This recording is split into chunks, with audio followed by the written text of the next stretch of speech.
Hello everyone. तो आज का जो हमारा टॉपिक है वो है एक्सेलरेशन इन सर्कुलर मोशन। जैसा कि हम एक्सेलरेशन जानते हैं कि acceleration is the rate of change of velocity होता है। वो लीनियर एक्सेलरेशन की बात होती है हमारी। जब हम सर्कुलर मोशन की बात करते हैं तो हमारे दिमाग में आता है कि सर्कुलर मोशन है, इसका मतलब एंगुलर एक्सेलरेशन जैसी चीजें होती होंगी, तो वो तो होती है।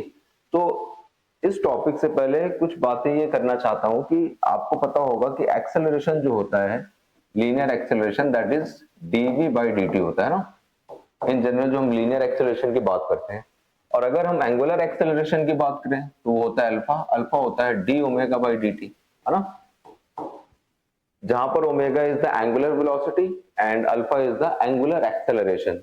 हैविंग द यूनिट, इसकी यूनिट होती है metre per second square linear acceleration, और ये होता है आपका रेडियन पर सेकेंड स्क्वायर। ये तो आपको मालूम है कि ये लीनियर एक्सेलरेशन और एक एंगुलर एक्सेलरेशन है। यहां पर जो हमारी बातें होती थी वो ये होती थी, अगर पार्टिकल स्पीड अप हो रहा है, स्पीड अप, तो स्पीड अप का मतलब होता था एक्सेलरेटेड मोशन है, और एक्सेलरेटेड मोशन का मतलब होता था वेलोसिटी और एक्सेलरेशन की डायरेक्शन क्या होती थी, सेम होती थी। अगर वो स्पीड डाउन है, अगर वो स्पीड डाउन है, तो स्पीड डाउन के केस में वेलोसिटी और एक्सेलरेशन आपस में अपोजिट हुआ करते थे। ये हमारी लीनियर एक्सेलरेशन की बात होती थी। अगर हम एंगुलर एक्सेलरेशन की बात करें तो एंगुलर एक्सेलरेशन में भी यही होता है कि अगर वो स्पीड अप है, अगर वो स्पीड अप का केस है, स्पीड अप, तो in that case alpha and omega same direction में होते हैं। और आपको मालूम ओमेगा का जो डायरेक्शन निकालता है वो राइट हैंड थंब रूल से हम निकालते हैं कि curling of the finger sense of the rotation बताता है, और थंब जो होता है वो डायरेक्शन ऑफ द ओमेगा बताता है ना। फॉर एन एग्जांपल, मान लीजिए आपका पार्टिकल कोई है जो मोशन में है, सर्कुलर मोशन में है, किसी भी मोशन में अगर है, सर्कुलर पाथ पर रोटेट कर रहा है, तो अगर हम लोग इसके डायरेक्शन की बात करें तो मान लो ओमेगा इस तरह से रोटेट कर रहा है, तो this is the sense of the omega, that is anti clockwise. तो राइट हैंड थंब रूल से थंब आप कर्लिंग ऑफ द फिंगर जो होगी वो डायरेक्शन ऑफ ओमेगा बताएगा, तो इस हिसाब से ओमेगा की डायरेक्शन अपवर्ड है, ओमेगा की डायरेक्शन अपवर्ड है। So this is your omega vector, है ना। अब अगर ये स्पीड अप का केस है तो अल्फा की direction in the direction of omega होता है, इसका मतलब यहां पर अल्फा ऐसा दिखेगा ना, ये। इसी तरह से अगर ये स्पीड डाउन का केस होता है तो अल्फा और ओमेगा हमेशा अपोजिट डायरेक्शन में होते हैं। इतना हम लीनियर और एंगुलर एक्सेलरेशन के बारे में जानते हैं, ठीक है। जो हमारा टॉपिक है वो है एक्सेलरेशन इन सर्कुलर मोशन। तो अल्फा हमने देखा, अल्फा आपका ओमेगा की डायरेक्शन में भी हो सकता है और opposite to the direction of omega भी हो सकता है, डिपेंडिंग अपॉन वो एक्सेलरेटेड मोशन है कि रिटार्डेड मोशन है, मतलब स्पीडिंग अप केस है या स्पीडिंग डाउन केस है। तो अब सर्कुलर मोशन में एक्सेलरेशन की अगर बात करें, जो आपने ऊपर सिंबल देखा होगा वो ए वेक्टर लिखा है, that is a linear acceleration लिखा है। जबकि हमारा माइंड ये कह रहा है कि सर्कुलर मोशन है, इसका मतलब एंगुलर जैसी चीज होनी थी। तो यही एक इंपॉर्टेंट चीज है कि सर्कुलर मोशन में भी आपकी लीनियर एक्सेलरेशन एग्जिस्ट करते हैं, उन्हीं पर हम लोग चर्चा करने जा रहे हैं, ठीक है। सबसे पहले आपको एक रिलेशन मालूम होगा, वो रिलेशन ये होता है कि वेलोसिटी जो वेक्टर होता है वो होता है omega cross R. Omega cross R, omega cross R का मतलब है जहां पर omega is the angular velocity and R is the radius vector and V is the linear velocity vector है। अगर वो सर्कुलर पाथ पर है तो उसका ये रेडियस वेक्टर है, इसका ओमेगा है और ये वी है। अगर हम दोनों को डिफरेंशिएट करें, differentiating both side with respect to time, differentiating both side, अगर दोनों तरफ डिफरेंशिएट करें हम लोग तो ये आएगा आपका dv by dt, dv vector by dt, and that can be written as omega d omega vector upon dt cross r vector plus omega cross dr by dt, ठीक है। अब dv by dt is the acceleration which is equal to of d omega by dt is called the alpha angular acceleration cross r vector plus omega cross b vector, because it is a rate of change of position vector या rate of change of position vector आपका linear velocity vector होता है, ठीक है। तो यहां से आपको पता चला कि acceleration in circular motion is equal to होता है alpha cross R plus omega cross V. इसी के इस कंपोनेंट को हम बोलते हैं टेंजेंशियल एक्सेलरेशन और इस कंपोनेंट को बोलते हैं सेंट्रीपिटल एक्सेलरेशन। तो acceleration in the circular motion is the vector sum of tangential acceleration and centripetal acceleration. तो इंपॉर्टेंट चीज क्या है, it is a vector sum, it is a vector sum. तो टेंजेंशियल एक्सेलरेशन, तो ये आपका कंपोनेंट कौन सा है, tangential acceleration, and this is called your centripetal acceleration, centripetal acceleration। और इसका आपको फॉर्मूला पता है, that is alpha cross R, जबकि इसका फॉर्मूला है ओमेगा क्रॉस बी। तो हमारा जब कोई पार्टिकल सर्कुलर मोशन में होता है या सर्कुलर पाथ पर मोशन कर रहा होता है, तो उसके पास जो नेट एक्सेलरेशन होता है that is a vector sum of tangential acceleration and centripetal acceleration. ठीक है, तो सबसे पहले हम बात करना चाहते हैं, अच्छा क्योंकि ये वेक्टर सम है, अब अगर ये वेक्टर सम है तो सम होने के लिए हमें इन दोनों वेक्टर्स के बीच का एंगल पता होना चाहिए, सो दैट हम इसका वेक्टर सम का मैग्नीट्यूड निकाल सकें। और आपको मालूम है वेक्टर का मैग्नीट्यूड हम कैसे निकालते हैं, r is equal to, that is a resultant of या magnitude of the resultant vector is equal to under root of a square plus b square plus 2ab cos theta। जहां पर a और b क्या होते हैं, vector के magnitude होते हैं, और थीटा जो होता है वेक्टर a और वेक्टर b के बीच का एंगल होता है। तो अगर इन दोनों के बीच का मुझे एंगल पता चल जाता है तो मैं इसका फाइनल कंक्लूजन के तौर पर इनका मैग्नीट्यूड भी लिख सकता हूं। ठीक है, तो सबसे पहले हम लोग बात करने जा रहे हैं टेंजेंशियल एक्सेलरेशन की। So first we are going to discuss tangential acceleration. Tangential acceleration that is AT vector. ठीक है, जैसा नाम है उसी तरह से होता है, जैसे कि मतलब कि अगर आपका कोई भी पार्टिकल जो है सर्कुलर मोशन में है और अगर सर्कुलर पाथ पे वो मोशन कर रहा है और ये पार्टिकल है कहीं पर, ये पार्टिकल है हैविंग ओमेगा वेक्टर, ठीक है, या ओमेगा से रोटेट कर रहा है वो। अब ये जो पार्टिकल है बेटा, आप देखेंगे कि ये इसका रेडियस वेक्टर होगा, ये इसका radius vector and this is your centre. ठीक है, अब अगर एक पर्टिकुलर इंस्टेंट पर टाइम पर हम बात करें, एक पर्टिकुलर इंस्टेंट पर बात करें, तो ये इस पर एक टेंजेंट होगी। ठीक, तो पार्टिकल जब आपका सर्कुलर मोशन में होता है तो उसके पास जो नेट एक्सेलरेशन होता है वो वेक्टर सम है टेंजेंशियल और सेंट्रीपिटल एक्सेलरेशन का।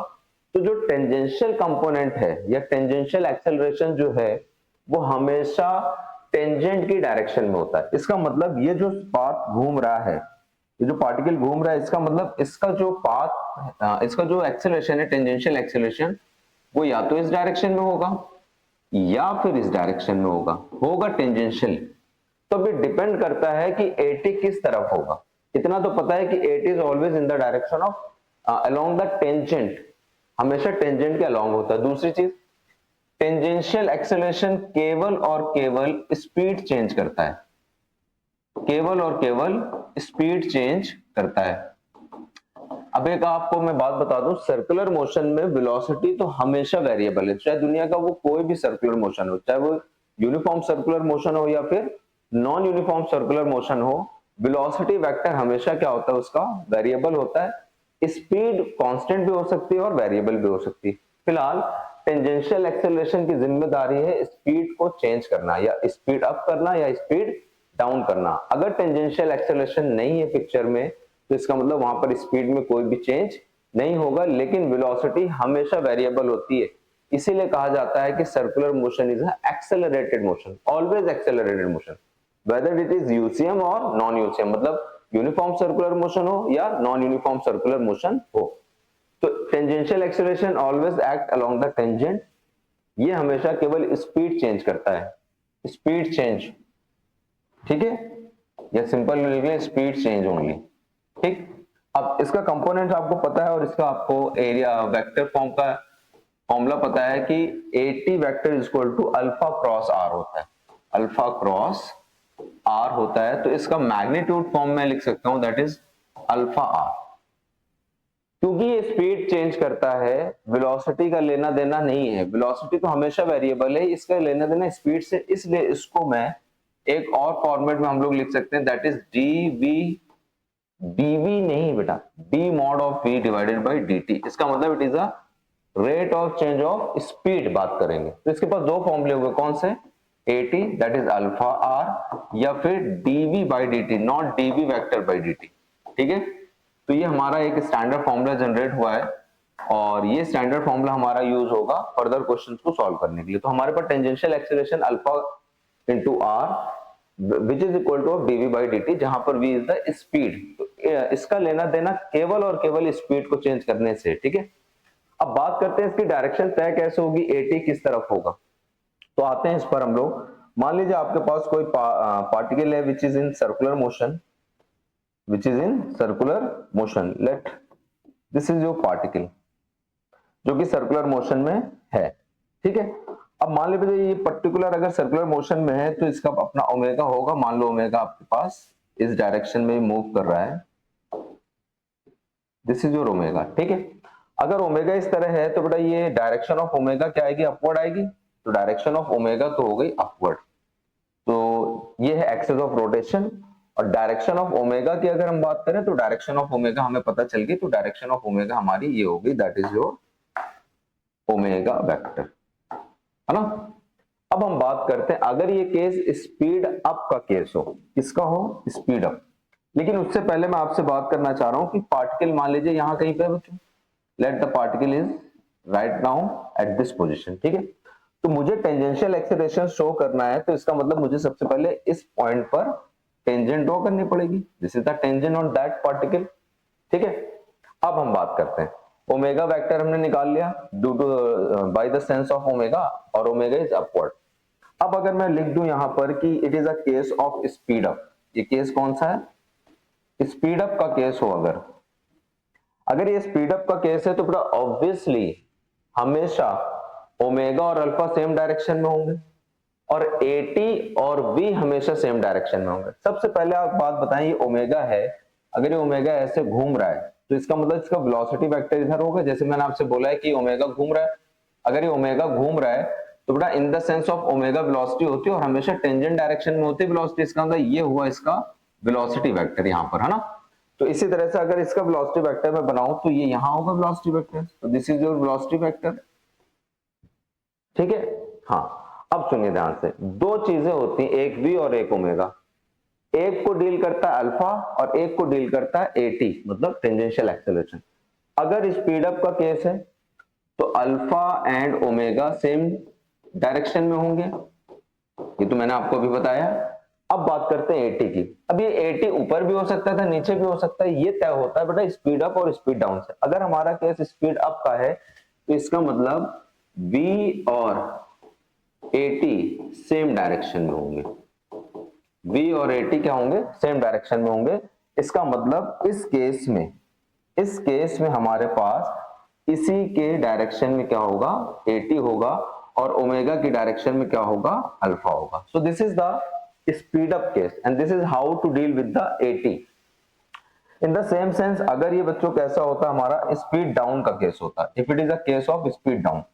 अगर ये स्पीड डाउन का केस होता तो मान लीजिए पार्टिकल यहां पे बच्चों, ये इसकी एक्सिस ऑफ रोटेशन है ना। अगर ये एक्सिस ऑफ रोटेशन है और ये आपका ओमेगा इस तरह से है तो ओमेगा की डायरेक्शन आ गई अपवर्ड, तो ओमेगा तो हमारा आ गया, तो this is the direction of omega. इसके बिहाफ पर हम सबसे पहले अगर इस पर हम टेंजेंट एक ड्रॉ करें तो टेंजेंट ये होगी इस जगह पर, दिस इज द टेंजेंट। और अगर वेलोसिटी वेक्टर हम ड्रॉ करें तो वेलोसिटी वेक्टर हमारा ये है, this is a velocity vector, है ना।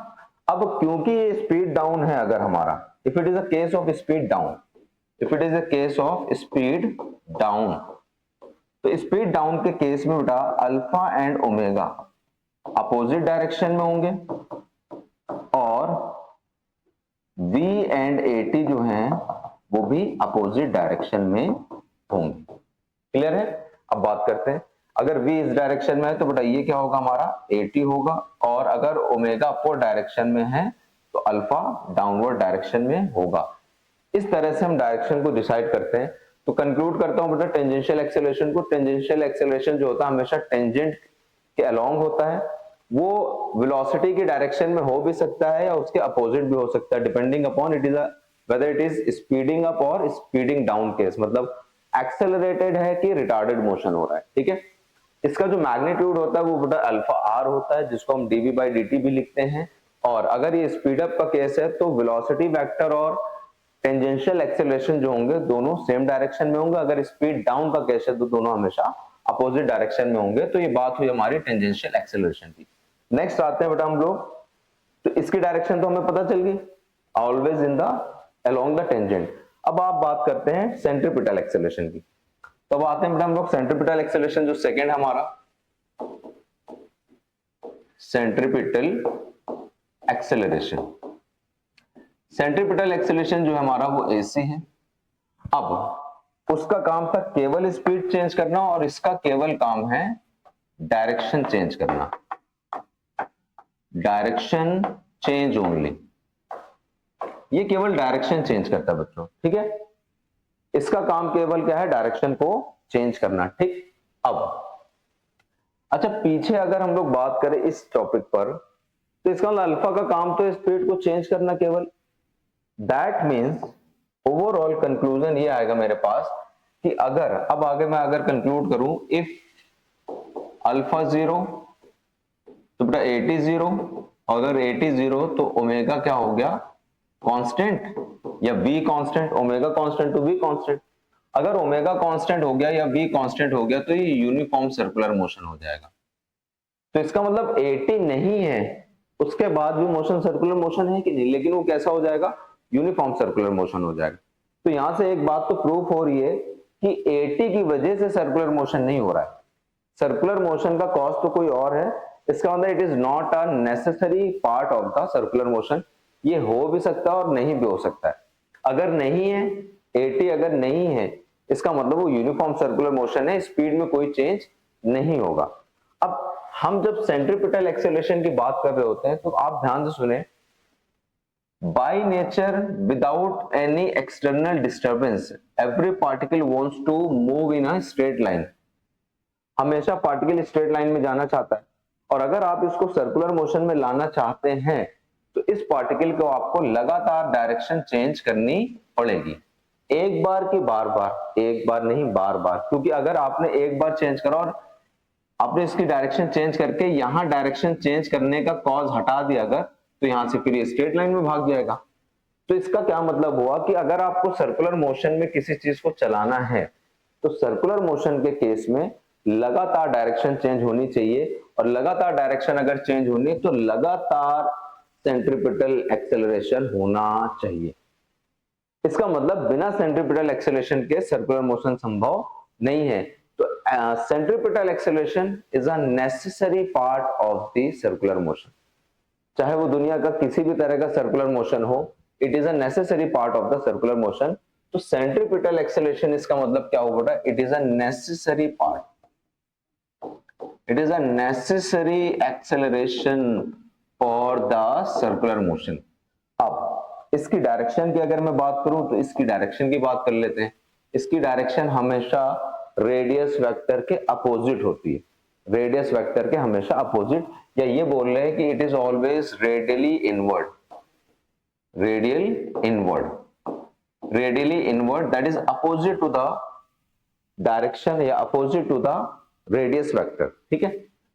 आते हैं इस पर अभी चर्चा करेंगे डायग्राम के थ्रू भी, लेकिन इनकी कुछ फॉर्मुलेशंस की अगर बात करें तो हमें पास अभी हमने निकाला है भाई जो AC होता है वो आपने यहां से अभी प्रूव करके देखा है।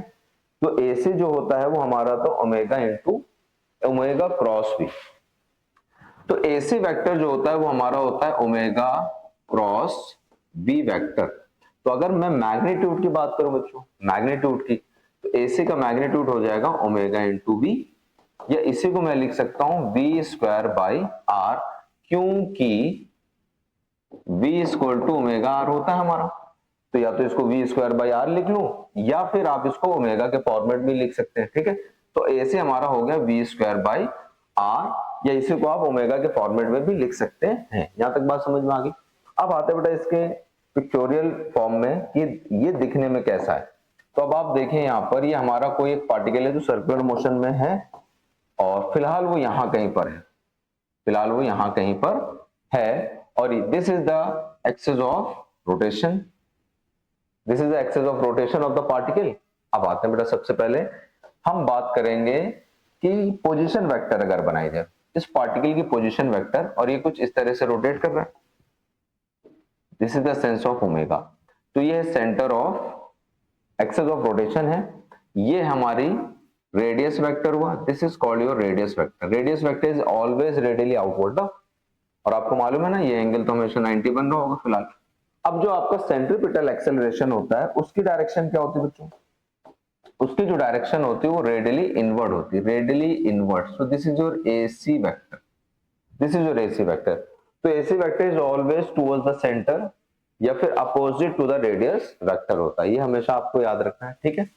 अच्छा, अगर मैं यहाँ पर एक टेंजेंट ड्रॉ करके बताऊं आपको, ये टेंजेंट अगर मैंने ड्रॉ करी, सॉरी, अगर मैंने यहाँ पर एक टेंजेंट ड्रॉ करी बच्चों, है ना, if it is a tangent on that position, तो आपको मालूम है टेंजेंट और रेडियस के बीच का एंगल भी हमेशा 90 डिग्री होता है, ये हमेशा 90 डिग्री है। तो अब मुझे दो वेक्टर के बीच का जो एंगल चाहिए था वो भी पता चल गया, और वो एंगल क्या है हमारा, कि जो एसी वेक्टर का एंगल है वो हमारे एटी वेक्टर के एंगल के साथ 90 डिग्री बना रहा है। खैर, ये हमारा एसी हुआ। तो AC is the compulsory or necessary acceleration for the circular motion. Without AC, circular motion is not possible, and that is why the circular motion is always a accelerated motion. इसका मतलब AT हो भी सकता है और नहीं भी हो सकता है, लेकिन AC जो है वो हमेशा मौजूद होता है सर्कुलर मोशन में। अब लास्ट बात कर लेते हैं बेटा इसके एनालिसिस पार्ट पर। तो एनालिटिकल पार्ट ये है हमारे पास, जब देखिए ये हमारा सर्कुलर मोशन में कोई पार्टिकल है जो सर्कुलर मोशन कर रहा है, एक पर्टिकुलर इंस्टेंट पर अगर बात करें यहाँ कहीं पर है वो, तो मैं अब हमारे पास दोनों ही पैतरे हैं चीजों को ड्रॉ करने के लिए, और दोनों ही पैतरे क्या है बेटा, ये रेडियल डायरेक्शन है इसकी और ये इसकी टेंजेंशियल डायरेक्शन है, ये रेडियल डायरेक्शन और टेंजेंशियल, और ये इसका सेंटर है, एक्सिस ऑफ रोटेशन मान लो, ठीक है ना। तो सबसे पहले अगर मैं एटी ड्रॉ करना चाहूं, अब हम इस पर बात नहीं कर रहे, अब हमें मालूम है एटी किधर होता है, अगर वो स्पीड अप है तो वी की डायरेक्शन में, अगर स्पीड डाउन है तो वी के अपोजिट डायरेक्शन। तो फिलहाल कुछ भी होगा हमेशा किधर, अलोंग द टेंजेंट। तो ये हुआ 80, ये क्या होगा बेटा हमारा, towards the centre, it is AC, radially inward जो होता है, इनके बीच का एंगल 90 डिग्री। तो इसका मतलब अब जो ए है वो हमारा रिजल्टेंट जो होगा उनका ये रिजल्टेंट होगा। So this is your resultant and that resultant is a, जो अभी हमने बात की थी, है ना, ये एरिया वेक्टर। अब ये जो आपको मालूम है, यहाँ पर अगर मैं आपको एक सिंपल सा बना के दिखाऊं तो ये हमारा क्या दिखेगा आपको, ये आपको दिखेगा रेडियस वेक्टर, है ना, this is a radius vector, और येलो वाला जो है वो एरिया सेंट्रीपिटल एक्सेलरेशन है। तो जो रेडियस वेक्टर है बच्चों, रेडियस वेक्टर, तो ये जो आपने एक्सेलरेशन, नेट एक्सेलरेशन बनाया है वो रेडियस वेक्टर से कितना एंगल फॉर्म कर रहा है, थीटा। अब क्योंकि ये दोनों एक दूसरे के परपेंडिकुलर हैं, तो फाइनल कंक्लूजन क्या है बेटा, कि net acceleration in the circular motion is equal to the AT vector plus AC vector, है ना, it is the vector sum of tangential acceleration and centripetal acceleration. Now, since the angle between these two vectors is 90 degrees, so magnitude of this acceleration can be written as A is equal to under root of AT square plus AC square. So this is the magnitude of net acceleration in the circular motion, and this is a vector sum, ठीक है। अब मुझे आपको मालूम है कि इसका एक दूसरा फॉर्मेट में लिख सकता हूं, अंडर रूट ऑफ AT जो होता है हमें पता है अल्फा r होता है, या फिर dv by dt भी होता है ना, तो वो तो आपको मालूम है, आप कुछ भी लिख सकते हैं इसको। अब हम बात करने जा रहे हैं इस एंगल की, तो how to find this angle, this angle can be find tan theta is equal to perpendicular upon base, this is perpendicular AT and this is your base AC, so this can be written as AT by AC and theta can be written as tan inverse of AT by AC, ठीक है। अब जो यहां पर आपसे निकल के आया बेटा, this is also a standard relation, this is also a standard relation, ये आपका एक स्टैंडर्ड रिलेशन निकल के आया है, ये भी एक स्टैंडर्ड रिलेशन है, इनकी मदद से हम लोग आगे क्वेश्चंस को सॉल्व करेंगे। ध्यान ये रखना है, this angle is from radius vector, from radius vector. अगर वो बेटा टेंजेंट से पूछेगा या वर्टिकल से पूछेगा तो 90 आपको 90 माइनस ऑफ थीटा करना पड़ेगा। यहाँ तक क्लियर है? होपफुली यहाँ तक आपको समझ में आ गया होगा कि सर्कुलर मोशन में एक्सेलरेशन कैसा होता है, किस तरह दिखता है, कैसे फाइंड आउट करते हैं। तो फाइनल कंक्लूड करता हूं बेटा, in the case of circular motion दो तरह के एक तो आपके पास एंगुलर एक्सेलरेशन होता ही है, एंगुलर एक्सेलरेशन होता ही है ऐसा जरूरी नहीं, हो भी सकता है। हम लोग बात कर रहे हैं acceleration in the circular motion.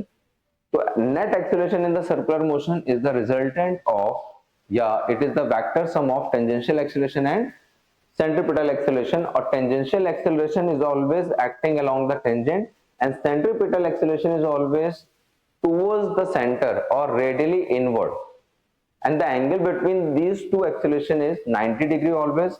So the resultant of acceleration in a circular motion is under root of at square plus ac square, जहां पर at is a tangential acceleration which is alpha into r या dv by dt, where ac that is centripetal acceleration is v square by r। ठीक है, तो यहां तक हमारी बात हुई एक्सेलरेशन की। अब इस पर हम देखने जा रहे हैं एक न्यूमेरिकल।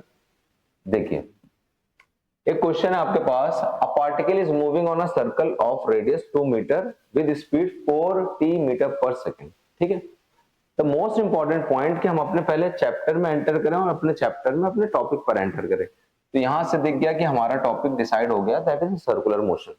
गिवन डेटा क्या है बेटा हमारे पास कि रेडियस जो है वो 2 मीटर की है और कह रहा with speed metre per second, मतलब v दिया आपको 4t मीटर पर सेकेंड।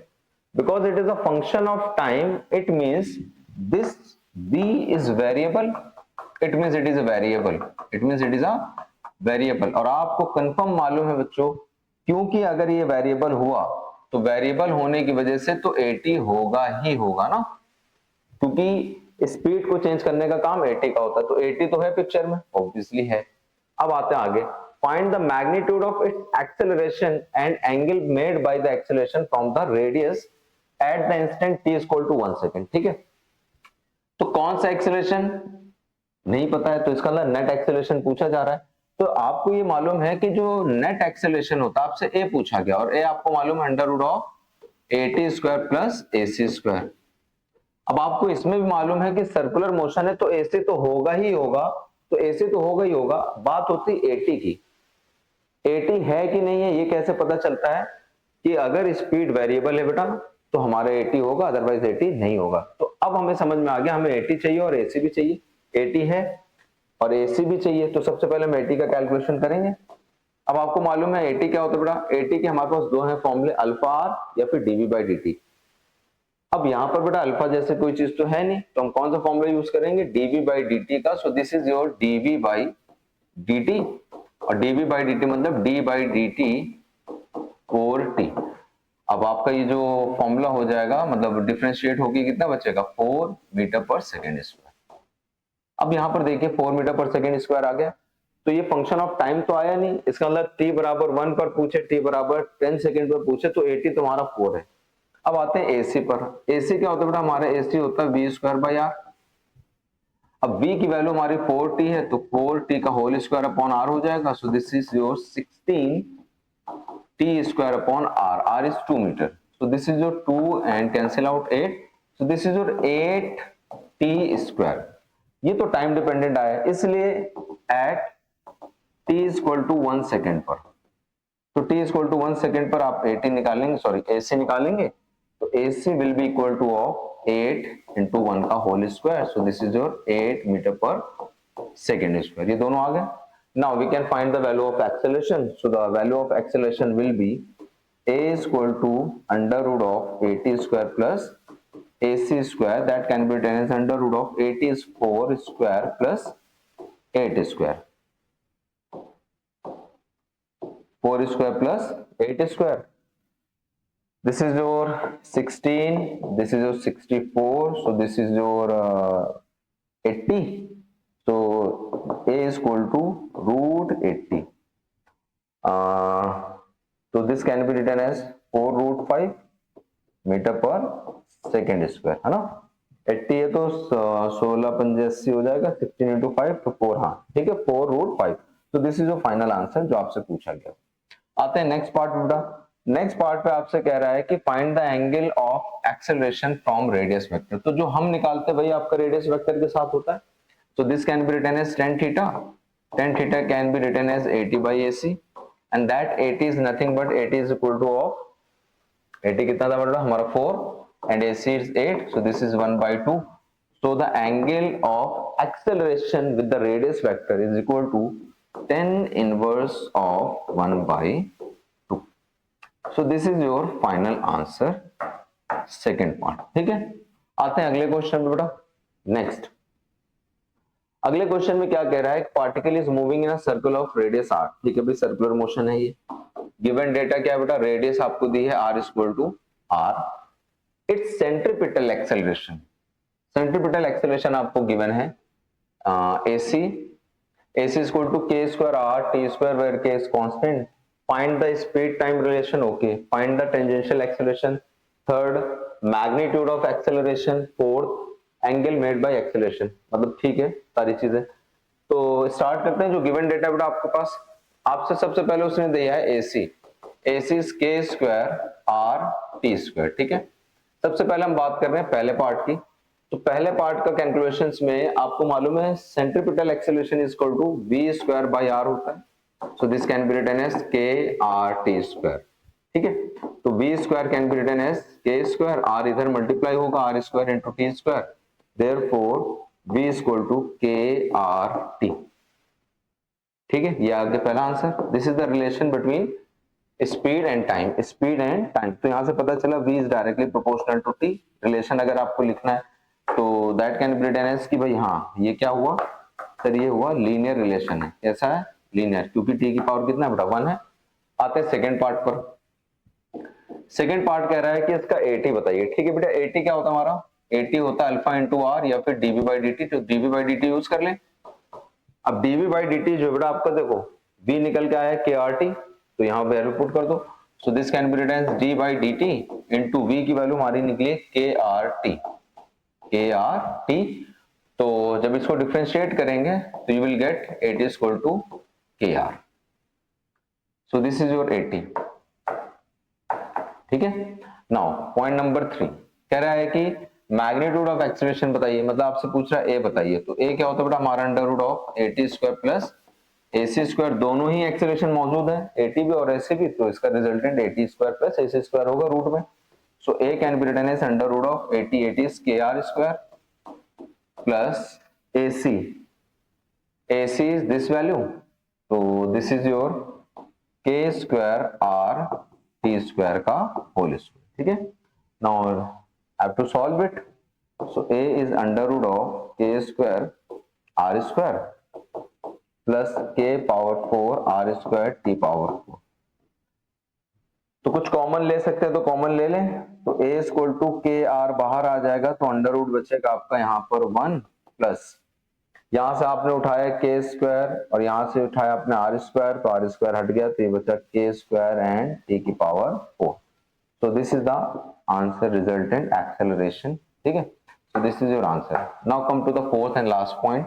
वही रेडियस वेक्टर से एक्सेलरेशन की एंगल आपको बताना है. तो tan theta is always AT by AC.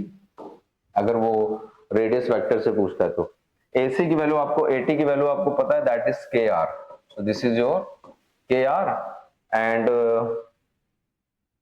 AC is what? AC is k square RT, k square RT square. ठीक है, R and R cancel, K and K cancel, so we can write tan theta is equal to 1 upon K T square. So theta can be written as tan inverse of 1 by K T square. So this is the final answer. Hopefully यहाँ तक बातें आपको समझ में आ गई होंगी और उम्मीद करता हूँ आपको एक्सीलरेशन इन सर्कुलर मोशन भी समझ में आ गया होगा. Thank you so much.